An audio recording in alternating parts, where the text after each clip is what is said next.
Good morning students. बेटा आज जो अपनी वीडियो है उसमें हम करेंगे नेक्स्ट टॉपिक। जैसे कल किया था कि जो हमारे पास अनोमलस बिहेवियर है नाइट्रोजन का, तो उसको दोबारा थोड़ा सा अगर हम रिपीट करना चाहें, क्योंकि जो ट्राई हैलाइड्स ऑफ फास्फोरस है और जो पेंटा हैलाइड्स है वो डिस्कस किए थे। तो जो पेंटा हैलाइड्स होते हैं अपने पास, जैसे कि बात की जाए पेंटा हैलाइड्स, तो इसमें देखिए बेटे जो नाइट्रोजन है वो किसी भी हैलोजन के साथ, चाहे फ्लोरीन है, क्लोरीन, ब्रोमीन, आयोडीन, कोई भी पेंटा हैलाइड नहीं बनाता है। जबकि जो दूसरे हमारे पास क्या है एलिमेंट्स हैं, जैसे बात की जाए फास्फोरस की, तो जो फास्फोरस है वो इन सभी के साथ कंपाउंड फॉर्मेशन करता है। इसी तरह से जो बेटे आर्साइन है वो भी क्या करेगा, हैलाइड्स बनाएगा। जो स्टीबाइन है वो भी हैलाइड्स बनाता है, जो बिस्मिथ है वो भी बनाएगा। ये टेबल हमने दी थी और उस टेबल के अकॉर्डिंग आप उसको पढ़ सकते हो कि जहाँ पे ये हैलोजन जो फॉर्मेशन है उसके साथ करते हैं। तो उसके बेस में जो रिएक्टिविटी है इसकी वो दिखाई गई है पेंटा हैलाइड के साथ। और ये कहा जाता है कि जब टॉप टू बॉटम आते हो बेटे,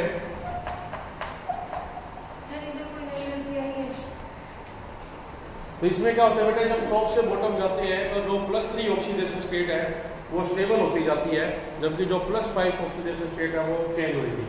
कारण उसका क्या होता है, जो इनर्ट पेयर इफेक्ट है उसके कारण। ठीक है, तो हम देखेंगे कि जो फास्फोरस है वो सभी के साथ बनाता है। जो आर्साइन है वो बेटे सिर्फ क्या करेगा, जो क्लोरीन है उसके साथ कंपाउंड बनाएगा। इसी प्रकार टेबल में देखिए आप लोगों को दिया हुआ है जो स्टीबाइन है वो भी सिर्फ क्या करेगा, क्लोरीन के साथ बनाता है। फिर नेक्स्ट जाओगे आप, जो ब्रोमीन है उसमें फिर फास्फोरस बेटे कंपाउंड फॉर्मेशन करता है। मतलब कहने का ये है कि फास्फोरस सभी के साथ बना रहा था। फिर जो अपने पास फास्फोरस, आर्साइन और स्टीबाइन है ये किसके साथ करते हैं, क्लोरीन के साथ बनाते हैं। जो फास्फोरस है वो ब्रोमीन के साथ बनेगा। और इसमें जो ऑक्सीडेशन स्टेट है वो चेंज होती जाती है, किसके कारण, इनर्ट पेयर इफेक्ट के कारण, जो हमने दिया। एक हमने इसमें पॉइंट ये भी पढ़ा था कि जब मेटल के साथ बेटा तुम रिएक्टिविटी करते हो तो क्या पढ़ा था भाई, ये बाइनरी कंपाउंड बनाते हैं। और बाइनरी कंपाउंड में एग्जांपल जैसे आपके पास है Mg3N2, जैसे ये हमारे पास नाइट्रोजन जुड़ गया इसके साथ, फास्फोरस का भी इसके साथ आप एग्जांपल ले सकते हो। तो ये क्या करेंगे, कंपाउंड फॉर्मेशन, जो कि इसीलिए है पेंटा हैलाइड के लिए। नेक्स्ट बेटा जो अपना आ जाता है वो है टॉपिक अनोमलियस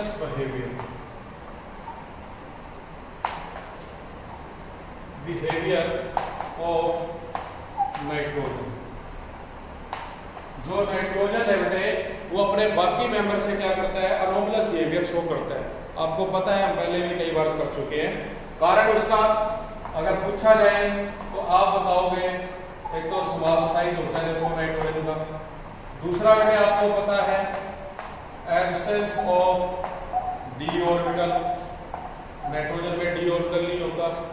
तीसरा हमें पता है कि नाइट्रोजन में देखो ट्रिपल बॉन्ड है बेटे, और ट्रिपल बॉन्ड है तो उसको तोड़ने के लिए हाई आयोनाइजेशन एनर्जी देनी पड़ेगी अपने को। ठीक है, और फोर्थ पॉइंट में क्या कहोगे, जो इलेक्ट्रोनेगेटिविटी है, हाई इलेक्ट्रोनेगेटिविटी।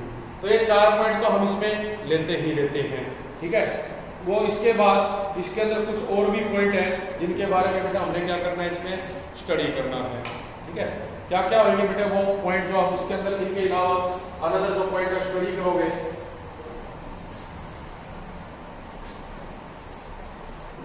फर्स्ट है बेटे पी पाई बॉन्डिंग।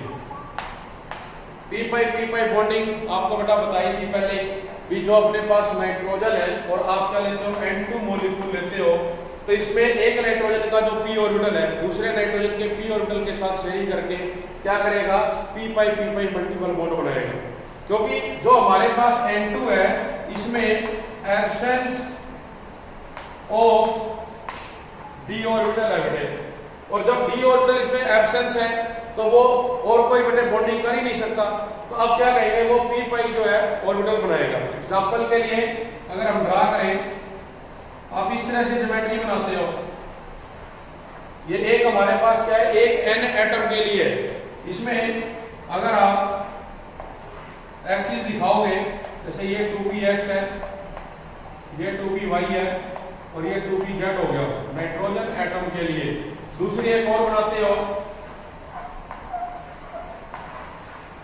ये भी हमारे पास दूसरा नाइट्रोजन एटम है बेटा, 3 एक्सिस है, 2px, 2py और 2pz। और इसमें आपने पढ़ा कि सिग्मा बॉन्ड और पाई बॉन्ड क्या होते हैं। तो देखो इसकी और इसकी जब आपस में एक दूसरे से क्या होगी, इंटरेक्शन होगी इंटरन्यूक्लियर एक्सिस में, तो यहाँ क्या बनेगा बेटा, सिग्मा बॉन्ड बनेगा। जबकि हमने कहा था कि जो साइड में ओवरलैपिंग होती है वो क्या बनाते हैं, पाई बॉन्ड बनाते हैं। ये भी पाई बॉन्ड होगा। तो क्या देख रहे हैं कि जो p ऑर्बिटल है वो पाई बॉन्ड बना रहा है दूसरे नाइट्रोजन एटम के p ऑर्बिटल के साथ। तो उसने क्या किया, p पाई बॉन्डिंग की बेटे। और हमें पहले ही बता चुके कि इसमें d ऑर्बिटल नहीं होता, इसलिए ये वहां पे शो नहीं होगी p पाई d। जबकि अदर जो आ देंगे जैसे फास्फोरस है, आर्साइन है, स्टीबाइन, बिस्मिथ, उन सभी में बेटे एम्प्टी d ऑर्बिटल प्रेजेंट होता है। और एम्प्टी d ऑर्बिटल प्रेजेंट होने के कारण आप देखोगे भी वो बॉन्ड बना सकते हैं, p पाई d पाई भी हो सकती है और d पाई बॉन्डिंग भी हो सकती है। तो ये आपके पास क्या है, इसमें फर्स्ट पॉइंट है जो p पाई बॉन्डिंग का। सेकंड पॉइंट बेटे जो अपने को दिया हुआ है वो है कैटिनेशन। 10th क्लास में पढ़ा था, 11वीं में भी आपने बेटा पढ़ा। सेकंड पॉइंट है कैटिनेशन। इसको हम क्या कहते हैं, सेल्फ लिंकेज प्रॉपर्टी। इसमें आपस में जुड़ते हैं ये। तो आप देख रहे हो कि जैसे कार्बन कार्बन में बेटे सिंगल बॉन्ड है, कार्बन कार्बन और सॉरी नाइट्रोजन में हम क्या करें, देखते हैं भी ट्रिपल बॉन्ड होता है। इसी तरह ऑक्सीजन में आप देखते हो डबल बॉन्ड होता है, ठीक है। और भी अपने को एग्जांपल इसमें दे रखे हैं। तो जैसे यहाँ पे रियलिटी में सिंगल बॉन्ड है, कार्बन में ट्रिपल भी होता है, डबल भी होता है। नाइट्रोजन में आप सिंगल बॉन्ड भी बना सकते हैं, डबल भी बना सकते हैं और ट्रिपल भी बना सकते हैं। तो इसके बेस पे ये कहते हैं जो कैटिनेशन पावर होती है वो किसकी ज्यादा है, कार्बन कार्बन की ज्यादा होती है बेटे, as compare to other elements. भी जो दूसरे एलिमेंट है उनकी बजाय कार्बन में ये बताते हैं भी जो कैटिनेशन है वो ज्यादा मात्रा में होती है। और इसका जो कारण है वो यही है कि जो बॉन्ड स्ट्रेंथ है वो कार्बन की क्या है, ज्यादा होती है। जो अपने को दी हुई है बेटे वो 347 किलो जूल दे रखी है पर मोल में, जबकि जो अदर एलिमेंट है उनकी कम दे रखी है। तो इस वजह से हम कहते हैं कि जो एलिमेंट्स ऑफ ग्रुप 15 है वो क्या करेंगे, इसमें जो अपने पास अनदर एलिमेंट है उनकी बजाय जो कार्बन है वो ज्यादा कैटिनेशन शो करता है।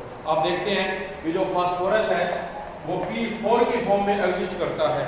और जो ये P4 में आता है बेटे फास्फोरस, इसकी जो शेप है आप ऐसे ले सकते हैं, तो इस तरह से बनाई हुई होती है अपने को। दूसरे भी जो है इसी तरह करेंगे।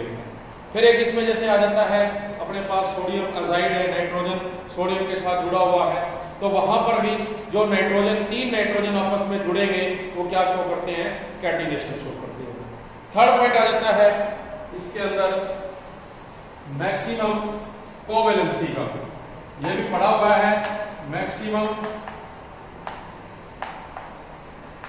कोवेलेंसी। और देखो ये होती क्या है मैक्सिमम कोवेलेंसी में, आपने देखा भी जो नाइट्रोजन है बेटा हाइड्रोजन के साथ, और इसमें क्या है लोन पेयर। यहाँ नाइट्रोजन की जो हमने बताई ऑक्सीडेशन स्टेट वो कितनी है, -3 है। लेकिन जब आप क्या करोगे, इस हाइड्रोजन प्लस को ये दे दोगे। हमने क्या पढ़ा भी जो लुईस एसिड है, लुईस एसिड ये तो एक्सेप्ट करते हैं, एक्सेप्ट इलेक्ट्रॉन पेयर, जबकि जो लुईस बेस है ये क्या करते हैं, डोनेट ए लोन पेयर। तो आप देख रहे हो कि ये इसको दे देगा बेटा, क्या बनेगा, अमोनियम आयन बन गया। मतलब ये हो गया कि नाइट्रोजन के पास 4 हाइड्रोजन आ गए, जबकि बाहर हम क्या देखते हैं +4। तो मैक्सिमम कितने बॉन्ड बना दिए उसने, 4 बना दिए। इसलिए इसकी जो मैक्सिमम वैलेंसी है वो कितनी हो जाएगी, 4 हो जाएगी नाइट्रोजन की। हम अमोनिया नाइट्रोजन का कर रहे हैं एनोमलस बिहेवियर, जबकि जो अदर एलिमेंट है वो बेटे 5 भी शो करते हैं, 6 भी शो कर सकते हैं, तो वो मैक्सिमम वैलेंसी में आ जाएगा उसके। नेक्स्ट इसके बाद है जैसे रिएक्टिविटी। रिएक्टिविटी की बात कर रहे हैं, और रिएक्टिविटी में बेटे आपको पता है भी बॉन्ड लेंथ जितनी कम होगी बॉन्ड उतने ज्यादा क्या होगा, स्टेबल होगा, और उसको तोड़ने के लिए हमें उतनी ज्यादा एनर्जी देनी पड़ेगी। अब जैसे बात करते हैं हम नाइट्रोजन की, उसमें ट्रिपल बॉन्ड है, ठीक है, और उसमें ट्रिपल बॉन्ड तोड़ने के लिए हमें ज्यादा एनर्जी देनी पड़ेगी। लेकिन टॉप से बॉटम जब आप जाओगे जो अनदर एलिमेंट है वो न्यूक्लियस से दूर जाते जाते हैं, नंबर ऑफ शेल बढ़ती है, तो उसकी रिएक्टिविटी इंक्रीज करती है। तो इसी बेस पे कहा गया है due to the presence of triple bond between two nitrogen atom, तो बॉन्ड लेंथ है बेटा वो हमारे पास क्या वेरी स्मॉल है, 109 पिकोमीटर, एंड हेंस जो बॉन्ड डिसोसिएशन एनर्जी है वो क्या होगी, लार्ज, क्योंकि ट्रिपल बॉन्ड है हमें ज्यादा देनी पड़ेगी। तो एज ए रिजल्ट जो बेटे हमारे पास डाई नाइट्रोजन है, इसके अंदर आप क्या कहते हैं, ट्रिपल बॉन्ड है, और ये कह रहे हैं स्टेबल है, इसलिए जो N2 है वो क्या होगा, वेरी लेस रिएक्टिव होगा। बेटा स्टेबल कह रहे हैं ना हम उसको, वो रिएक्टिव ज्यादा नहीं होगा, जबकि जो अदर एलिमेंट है वो रिएक्टिविटी क्या करेंगे, ज्यादा शो करेंगे। ये बात समझ में आएगी। N2 हम क्या कहेंगे, इज वेरी लेस रिएक्टिव, क्योंकि वो स्टेबल फॉर्म में आ गया। क्यों, क्योंकि इसके अंदर जो बॉन्ड लेंथ है, bond length is small, whereas bond dissociation energy is large।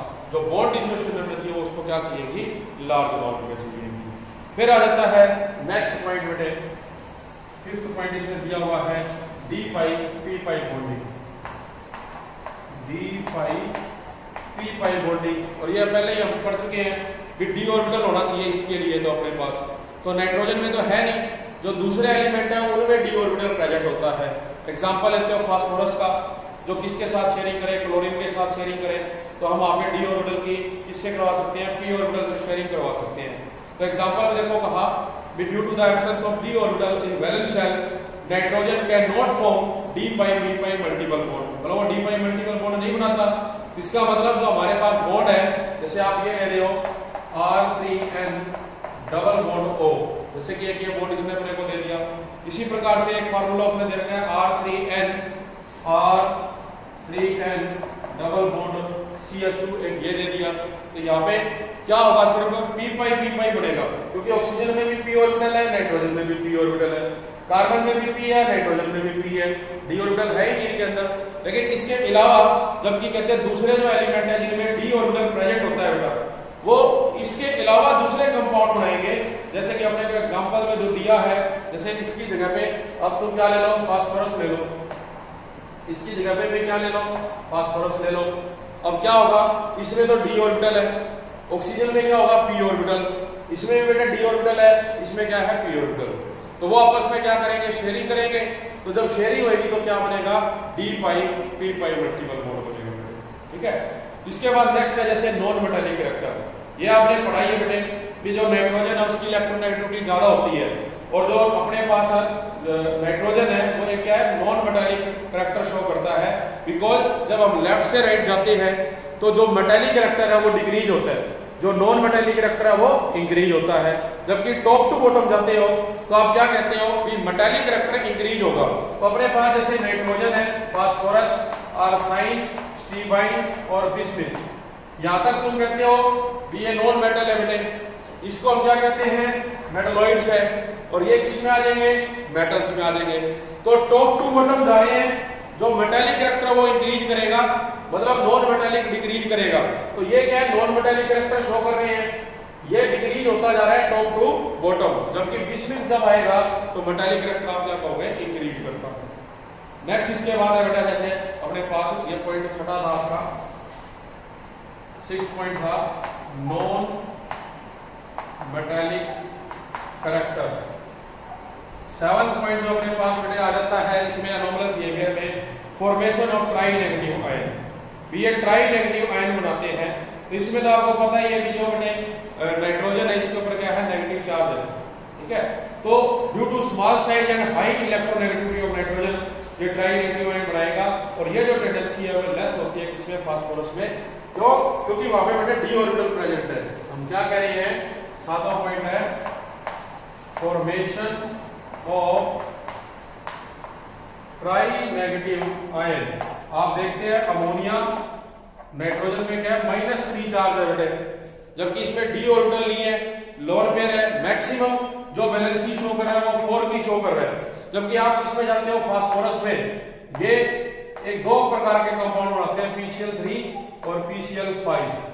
ठीक है, यहां पर क्लोरीन में माइनस है, इसका मतलब इसमें +3, ये क्या आएगा +5। तो आप देखते हैं कि ये +3 के साथ साथ +5 मतलब पेंटा आयन भी बना रहे हैं यहाँ पे हमारे पास, जबकि ये क्या सिर्फ है ट्राई नेगेटिव बना रहे हैं नाइट्रोजन जो है। नेक्स्ट इसके बाद जो आपको बेटे दे रखा है इसने, वो है पॉइंट अपना नेचर ऑफ हाइड्राइड्स, या जो पॉइंट है नेचर ऑफ ऑक्साइड के साथ। तो आप अगर पॉइंट करें nature of oxide, nature of oxide हमने पढ़ा था भी जो नाइट्रोजन है बेटे +1 +2 +3 +4 +5 सभी के लिए क्या करता है, कंपाउंड फॉर्मेशन करता है। जैसे कि इसमें तुमने लिया था N2O NO N2O3 N2O4 N2O5, ये बनाया था हमने। ठीक है, ऑक्सीजन के साथ। जबकि जो अदर एलिमेंट है अपने इस ग्रुप के, वो बेटे सभी के साथ ऑक्सीडेशन के साथ जो कंपाउंड है वो नहीं बनाते। इसी प्रकार हाइड्राइड की बात है भी, जो हाइड्राइड नाइट्रोजन है इसको आप क्या कहते हो, 9वां पॉइंट जैसे कहते हैं हाइड्राइड्स ऑफ नाइट्रोजन। इसमें जैसे बात करते हो तुम किसकी, अमोनिया की, जिसको आप क्या नाम दे रहे हैं, स्टेबल, जो कि क्या होती है, गैस होती है अमोनिया गैस। हाइब्रिडाइजेशन क्या होती है इसके अंदर, sp3 हाइब्रिडाइजेशन होती है। शेप कैसी कहते हो, पायरामिडल बैठनी होती है इसकी। तो इसमें जो बॉन्ड एंगल है वो हम कहते हैं 107 डिग्री और 8 मिनट का जो है लोन पेयर बॉन्ड पेयर इंपल्सन के कारण इसके अंदर ऐसा होता है। तो जो बॉन्ड डिस्टेंस है वो भी क्या होगा, इसका कम माना जाएगा। तो ये पॉइंट इसमें दिया बेटा। तो इसलिए हम ये कहेंगे कि जो हाइड्रोजन बॉन्डिंग है वो भी क्या करती है, टेक प्लेस करती है अमोनिया में। तो इसमें देखो क्या होता है, ये नाइट्रोजन के साथ 3 नाइट्रोजन है, इसके साथ भी क्या है 3 नाइट्रोजन है, जहां पर इसमें बॉन्डिंग बना रहे हैं, आगे भी टेक प्लेस करेगी तो हाइड्रोजन बॉन्डिंग होगी इसमें। और आखिरी पॉइंट बेटा जो है नेचर ऑफ ट्राइहालाइड्स। तो जो नाइट्रोजन ट्राइफ्लोराइड अपन कह रहे थे, भी नाइट्रोजन ट्राइफ्लोराइड जो कि स्टेबल है, इसको छोड़ के जो NCl3 NBr3 या तुम लेते हो Ni3, ये सभी क्या होते हैं, एक्सप्लोसिव होते हैं बेटा नेचर। ठीक है, तो ये पॉइंट था जो ये अनोमलस बिहेवियर में नाइट्रोजन। नेक्स्ट इसके बाद जो आता है वो है बेटे डाई नाइट्रोजन, जो गैस है कैसे प्रिपेयर की जाती है। जो ये डाई नाइट्रोजन की बेटे बात कर रहे हैं हम, जो N2 गैस है, इसको देखो कैसे बना जाएगा भी। हम कहते हैं भी अपने एटमॉस्फेयर में बहुत सारी गैसेस प्रेजेंट है, ऑक्सीजन भी है, नाइट्रोजन भी है और सम अमाउंट में दूसरी गैसेस भी हैं। और जैसे आपको पता है कि जो नाइट्रोजन गैस है एटमॉस्फेयर में बेटे 78% पाई जाती है। ठीक है, इसके बाद जो दूसरा नंबर आता है किसका है, वो ऑक्सीजन गैस का नंबर आता है। तो जब हम क्या करते हैं, नाइट्रोजन गैस प्राप्त करना चाहते हैं, आप क्या करोगे, फ्रैक्शनल डिस्टिलेशन। तो फ्रैक्शनल डिस्टिलेशन के द्वारा जो ये नाइट्रोजन गैस है बेटे, इसको अलग किया जाता है एटमॉस्फेयर में से, जिसमें क्या दूसरी गैसेस भी है। तो जब हम फ्रैक्शनल डिस्टिलेशन करेंगे, नाइट्रोजन गैस पहले बाहर आएगी, ऑक्सीजन बाद में आएगी, बिकॉज जो इसका मेल्टिंग पॉइंट होता है वो ऑक्सीजन के कंपैरिजन में कम होता है। मान के चले भी जो नाइट्रोजन है बेटे, जैसे अपने को बताया है इसने यहाँ पे भी, जो नाइट्रोजन है इसका दिया बेटे 77.2 केल्विन। इसके लिए जो टेम्परेचर है वो 77.2 केल्विन है। जैसे ये टेम्परेचर अटेन होगा, जो डाई नाइट्रोजन गैस है वो बाहर आ जाएगी। जबकि जो ऑक्सीजन है इसके लिए जो टेम्परेचर है वो होता है 90 केल्विन।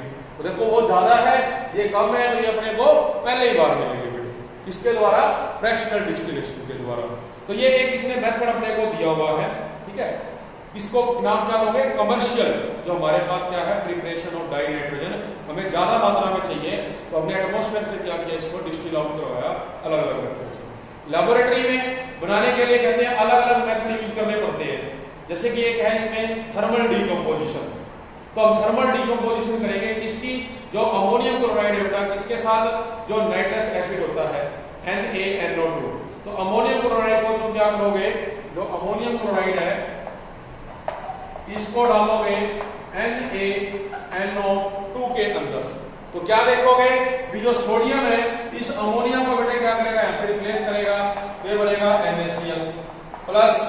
अब एक नाइट्रोजन तो देखो ये भी, एक नाइट्रोजन ये भी क्या बना देगा बेटा N2 जो कि गैस है, ये क्या था सॉलिड, प्लस अपने पास देखो वाटर हाइड्रोजन कितनी है 4, ऑक्सीजन कितनी है 2, ये क्या बनेगा बेटा 2H2। तो देखो हमें तो चाहिए थी N2 गैस, और हमने क्या किया by thermal decomposition, thermal decomposition आपने इसको जो है सोडियम नाइट्रस में डाल के जब रिएक्ट करवाया तो NaCl बना और आपको ये मिल जाएगी। इसी प्रकार से और भी हमारे पास मेथड है, अमोनियम क्लोराइड की जगह अमोनियम नाइट्राइड ले लो, उसको आप रिएक्ट करवाओ, हीट करो, तो वास्तव में क्या होगा, डायरेक्ट आपको नाइट्रोजन गैस मिलेगी। इसके बाद जैसे अपने को पोटाशियम डाइक्रोमेट भी दे रखा है, पोटाशियम डाइक्रोमेट बेटे आपके पास है K2Cr2O7, कैसा होता है ऑरेंज कलर का, ठीक है, ये हमारे पास है। और एक अपने पास क्या प्रोसेस होता है C2, इस प्रोसेस के अंदर क्या किया जाता है, जो अपने पास अमोनियम डाइक्रोमेट है वो बनाए जाते हैं। तो इसको बनाने के लिए क्या करते हैं, जैसे आपने देखा ना कि इसमें हमने ये डाला, हम अमोनियम क्लोराइड में पोटाशियम डाइक्रोमेट डाल दें तो पोटाशियम देखो इसको रिप्लेस करेगा, तो क्या बनेगा बेटा KCl, जबकि जो अमोनियम है इसके साथ क्या आ जाएगा Cr2O7 आ जाएगा। इसको आप क्या करेंगे, बैलेंस कर देंगे। तो बैलेंस करने के लिए इसको 2 लिया आपने, क्योंकि यहाँ पे 2 KCl बनेंगे, ये 2 आ जाएगा आपके पास। तो इसमें ये बनाया हुआ आपने देखो जो हमारे पास अमोनियम डाइक्रोमेट है। अब इस अमोनियम डाइक्रोमेट को आप क्या करोगे, हीट करोगे। तो जब इस अमोनियम डाइक्रोमेट को हीट करते हैं N2 बाहर आ जाएगी देखो यहाँ से, ठीक है। उसके अलावा ये कहते हैं क्या आएगा, वाटर बाहर आ जाएगा, और बेटा जो आपका क्रोमिक ऑक्साइड है Cr2O3 वो भी इसमें से बाहर आ जाएगा। तो इसका पॉइंट रहेगा। इसी प्रकार से हम जैसे सोडियम एजाइड लेते हैं NaN3, उसको भी हम हीट करें तो आपको क्या मिलेगा, सोडियम और नाइट्रोजन मिलेगा। तो ये क्या प्रिपरेशन है बेटा इसकी डाई नाइट्रोजन। उसके बाद आ जाता है फिजिकल प्रॉपर्टी जो है डाई नाइट्रोजन की, physical property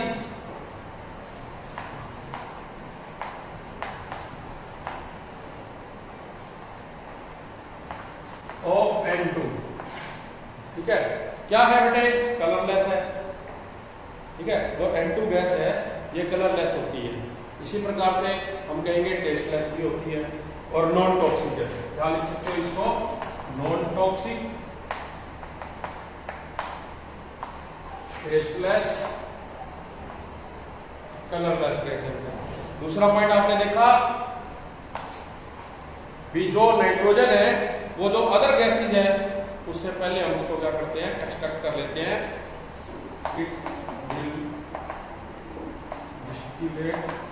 distil over 77.2 kelvin temperature, मतलब इसमें बाहर आ जाती है। इसके अलावा हम क्या कहते हैं बेटे, तीसरा पॉइंट है it is used as preservative. जो चिप्स के पैकेट आप लोग खाते हो, आप देखते हो उसमें जो गैस है ये फिल कर रखी होती है, तो वो बेटे रहेगी। तो इस प्रकार से अपने पास जो फिजिकल प्रॉपर्टीज है डाई नाइट्रोजन की बेटे वो रहेगी भी। इसको हम जो डिफरेंट गैसेज हैं वहां पे हम एब्जॉर्ब करवाना चाहते हैं डाई नाइट्रोजन, तो इसका इस्तेमाल किया जाता है। और इट इज एब्जॉर्ब बाय जो चारकोल है, एक्टिवेटेड चारकोल, जो क्या करेगा इसको एब्जॉर्ब कर लेगा। और इसी तरह से जो अपने पास है डाई नाइट्रोजन है इसके 2 आइसोटोप्स होते हैं, ठीक है। हम क्या कहते हैं, इसके 2 आइसोटोप्स, एक तो है N14 और N15। आइसोटोप क्या होता है, atomic number same, mass number different, ठीक है। तो ये बेटे फिजिकल प्रॉपर्टी रहेगी। आज इतना ही करेंगे। Thank you very much.